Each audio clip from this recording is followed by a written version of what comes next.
Hello everyone, welcome to another video. Now, this is going to be a bit of a talky video, this one. So if just talking on a video isn't your thing, please feel free to click off now.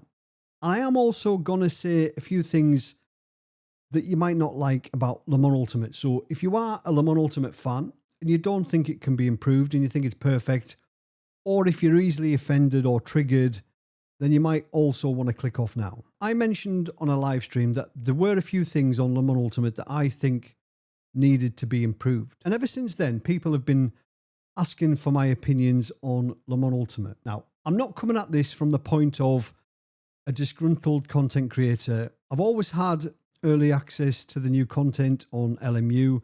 I've got a really good relationship with the guys at Motorsport Games and Studio 397. So what I'm going to say now is, coming from somebody who's passionate about sim racing and wants to make it better. And there's some things in this video that are objective, and there's some things in this video that are going to be really subjective, but all of which I think would improve the whole experience. Now, I've been a huge fan of Le Mans Ultimate since its release in early access. I was playing it back in February 2024, and I've done nothing but sing its praises. I was really excited about the project and where it would end up. And for a while, I thought this was going to be my go-to simulator. But you might have noticed recently that I've hardly really touched it. And there are a few specific reasons for that, which I'm going to go over in this video. But before I talk about the negative, nitpicky type stuff, I absolutely love Le Mans Ultimate. I think it looks incredible. I think it's really well optimized. I think the cars and the tracks, the content in general is top drawer. I like the tyre model. I really like the force feedback. And the title on the whole looks really slick. So although I am being critical, I still really like it. So let's roll our sleeves up and dive right in. And the first thing I want to talk about is the pricing. Now, as it stands now, you can buy the base game and then you've got to buy the DLC. And then you can race. But if you want access to more online stuff, then you've got to pay for the Race Control Pro subscription, which I do, which I've paid for God knows how long. But I don't think you should have to do both. I think if you buy the base game and if you buy the DLC, you should get access to all the stuff online for free. Or if you didn't buy the base game and didn't buy the DLC, but did subscribe to Race Control Pro, I think you should be able to play the game and the DLC for free, as long as you are subscribed to Race Control Pro, just like iRacing. I just think they're having too many bites at the cherry. I understand that they need to create revenue. I get it. I know how the world works, but you can't charge people for the base game and the DLC and then expect them to pay something else on top as a subscription. Now, for that subscription, for me anyway, what I get from it, so I pay every month for the Race Control Pro subscription. And the only reason that I pay that, it's obviously to support Motorsport Games and what they're doing. But the only thing I get from it, should I say, is that I can practice the upcoming races on Le Mans Ultimate. So when you go online now, you can practice the up next races. So there'll be 3 races and you can practice those up next races. But if you subscribe to Race Control Pro, then you can practice the next upcoming races. But I don't agree with that. I think if you've bought the game and the DLC and you can race online, I think you should be able to practice for whatever series is running that day, not just in like a half an hour window before the race session starts. So for example, I want to practice now for a race that's going to happen in an hour, 2 hours time. I might not have the time half an hour before the race to practice. So I want to practice now. But unless you're subscribed, you can't. So I think the practice service should be available to anybody if they've bought the game and they're eligible for that series if they own the DLC. Now, another thing about practice, from time to time you jump in, you go to practice, and there's no servers available. Now, for a title that's officially been released, version 1.0, that shouldn't happen. There should definitely be overlapping servers, and on each server, there should be at least half an hour that you can practice for. If there's 30 minutes or less left of that server, there should be another one that you can join. So I might want to go and practice a full stint, a full tank of fuel. And there are a lot of times when you can't actually do that. So there definitely needs to be more servers more overlap, and you should be able to practice every single one. So another thing that is stopping me from using it really now, this is one of the main things, is the lack of shift horizon. Now, I only really noticed this when I moved all my sim racing equipment upstairs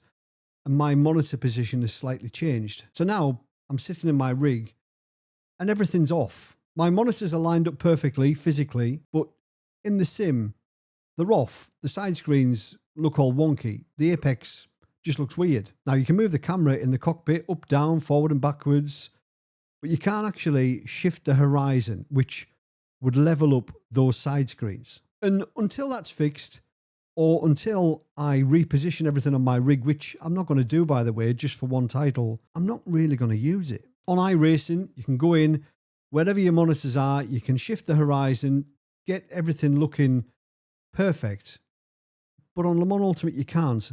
There's loads of other adjustments within the triple screen options, but nothing for the shift horizon. Now, another bugbear of mine is the inability to separate the sounds. Like, I want to turn the tyres down. I want to turn this down. I want to turn that up. It's all very generic, the sound. I need to have more flexibility about what I turn up, what I turn down. I'm talking of sounds. The tyre sound doesn't seem to be connected to what the tyres are doing. It seems to be like a can sound that's played when you lose control. It doesn't seem to match up with what the car's doing and how the car's sliding, in my opinion. And the biggest thing, which is stopping me from playing Le Mans Ultimate for any great periods of time, is the multiple driving cameras. Now, I'm a huge advocate of letting people play how they want. If people want to drive in chase cam, or with the camera on the bonnet or the roof or the boot, wherever, it doesn't matter. I don't care. It doesn't affect me. As long as somebody's happy doing what they're doing, leave them be. But if I'm jumping into a ranked race against somebody using the hood view, for example, they've got a much better view of what's going on. They can see the apex much better than I can. And I don't think that's fair. So I don't know whether Le Mans Ultimate could introduce some kind of multiplier for using a cockpit view. Do you gain more safety rating or more driver racing? Or do you get a reduction if you don't use cockpit view? I don't know, but I've seen streamers absolutely flying using hood view. I mean, to be honest, they would maybe be flying if they use cockpit view. That's possibly a bad argument. But I've seen people at the sharp end, at the front, using the camera on the hood. And I think you do get an unfair advantage if you're used to it. If you jump in and try to drive with the hood view, it would be difficult for a period of time. But when you get used to it, it's definitely an advantage, especially in the rain. When you're in the cockpit in the rain on LMU, visibility is terrible. But when you're using the hood view, you don't get any of the spray. Huge advantage. So those two reasons really are stopping me right now from playing Le Mans Ultimate. Is the camera views, where you can choose multiple camera views, chase cam, hood cam, cockpit cam, and the inability to shift the horizon. Things just don't line up right. It's just not a pleasant experience. When I jump in there, I want to feel like I'm driving a car. When I actually jump in there now on LMU, everything's just off. And yeah, I could move the monitors up or down, whatever, but why should I when everything else is fine? And I can make adjustments in other titles to make it look right. Now, those are the objective things. What I've talked about there are facts. That's just the way it is. And if you don't like it, you're just going to have to put up with it if you want to play Le Mans Ultimate. But there's more things that bother me, which are more subjective, like the inability to move around the hood items. You know, if I wanted the MFD to be on the right-hand side instead of on the left-hand side, or the standings in a different position, or the track map, etc., etc.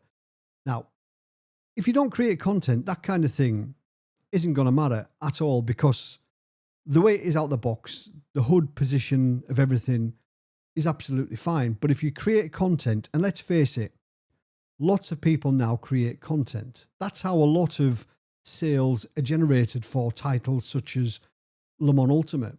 And if they want people to play it, if they want people to use it, then I think you need to be able to move the hood elements to different parts of the screen. It's only a small thing.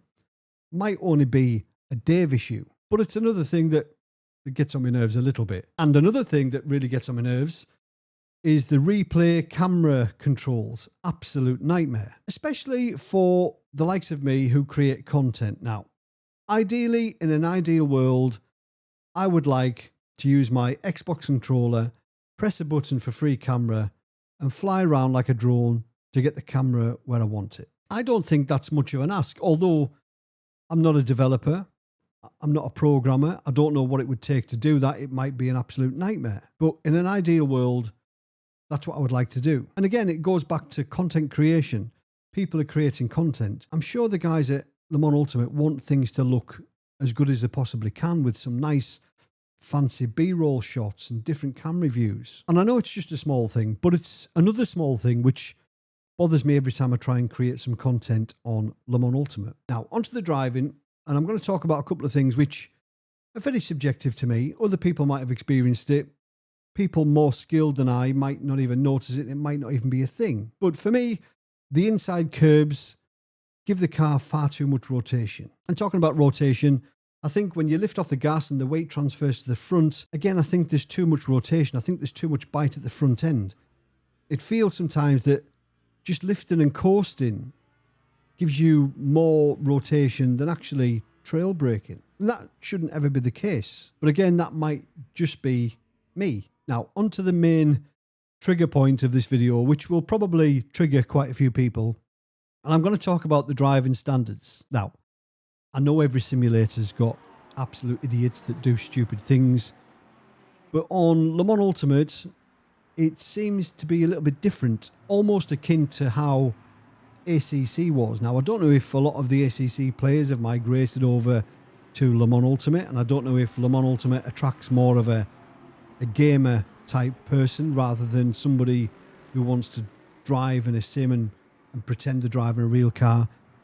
I don't know. But the moves on Le Mans Ultimate seem to be way more aggressive and forceful than they are on iRacing, for example. And before you start, I know on iRacing it can be absolutely atrocious as well, but it seems to be every single race I'm watching moves done on me and on other people. They're just way too aggressive, way too forceful, and not something that you would get away with in real life. So I don't know if it is that gamer mentality.